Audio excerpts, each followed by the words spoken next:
Wow, এক কথায় অসাধারণ ম্যাচ। কে ভাবছিল দুর্বার রাজশাহী 197 রান করবে বিপিএল এর প্রথম ম্যাচে, বিশেষ করে 25 রানে 2 উইকেট যাওয়ার পর, এবং বিপরীতে এই রান তাড়া করতে নেমে যেখানে 61 রানে 5 উইকেট পড়ছে বরিশালের, সেখান থেকে বরিশাল আবার এই ম্যাচ জিতবে কেউ আসলে আশা করেনি। ঠিক তেমনটাই হয়েছে। সবার আগে ভাই বিসিবি কে ধন্যবাদ জানাতে হবে যে অন্তত পিচটা খুব ভালো করছে, এবং আসলে বিপিএল এ যে মিরপুরে বিশেষ করে এইরকম পিচ হবে এটা কল্পনা করা যায় না। তবে বিসিবি এইটা করতে পেরেছে, এবং প্রথম ম্যাচে দর্শকদের আটকানোর জন্য যে ধরনের ক্রিকেট আসলে দরকার, সেই ক্রিকেটটা একদম বিপিএল এর প্রথম ম্যাচে কিন্তু হয়েছে।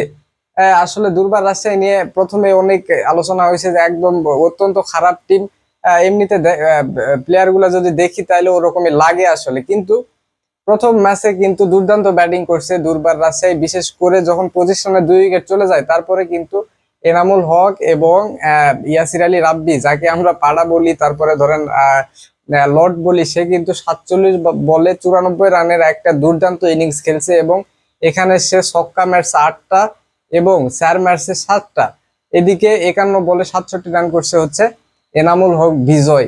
দুজনে মিলে 25 রানে 2 উইকেট যাওয়ার পর 140 রানের পার্টনারশিপ করে এবং শেষ পর্যন্ত 197 রানের একটা পুঁজি পায়। বিপরীতে যখন ব্যাটিং করতে নামে বরিশাল, সেখানে কিন্তু জিসান আলম, যাকে আমরা সবসময় বিগ হিটার হিসেবে জানি ঘরোয়া ক্রিকেটে, এবং অনেক নাম শোনা যাচ্ছে বর্তমানে বাংলাদেশ ক্রিকেটে, সে কিন্তু বোলিং এ এসে প্রথম বলে উইকেটটা নিয়ে নেয়, এবং তারপর বেশ চাপে পড়ে বরিশাল, এবং 61 রানে 5টা উইকেট পড়ে গেছিল। সেখান থেকে আসলে ম্যাচটা যে বরিশাল জিতবে এটা আসলে কেউ কল্পনাই করেনি।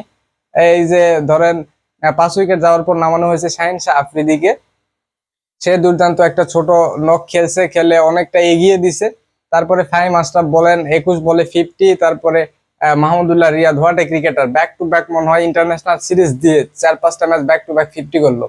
26 বলে 56 রানের দুর্দান্ত ইনিংস, 200-এর উপর স্ট্রাইক রেট। ওয়াও, এক কথায় অসাধারণ। সব মিলিয়ে ক্রিকেটটা দারুণ হয়েছে, কিন্তু কমেন্ট্রি নিয়ে একটু কথা বলতেই হবে। মানে কমেন্ট্রিতে একদম ওই আগের মতোই অবস্থা, কমেন্ট্রি শুনতে একদম বিরক্ত লাগে ভাই। ওই যে বিশেষ করে আবার পারভেজ মাহরুফ আসছে, মাজাহার, এগুলারে শুনতে বিরক্ত লাগে। যে দুর্দান্ত ম্যাচটা হয়েছে, এখানে যদি পমি এমবাংওয়া বা ধরেন আপনার ড্যারেন গ্যাঙ্গার বা ইয়ান বিশপ থাকতো, এই ম্যাচটা আরো দ্বিগুণ ভালো লাগতো দর্শকদের জন্য টিভিতে দেখতে। এইরকম একটা অবস্থা। তবে সবকিছু বাদ দিয়ে যদি ম্যাচের দিকে তাকাই এবং ধরেন পিচের দিকে তাকাই, দর্শকদের দিকে তাকাই, অসাধারণ ছিল বিপিএল এর প্রথম ম্যাচ।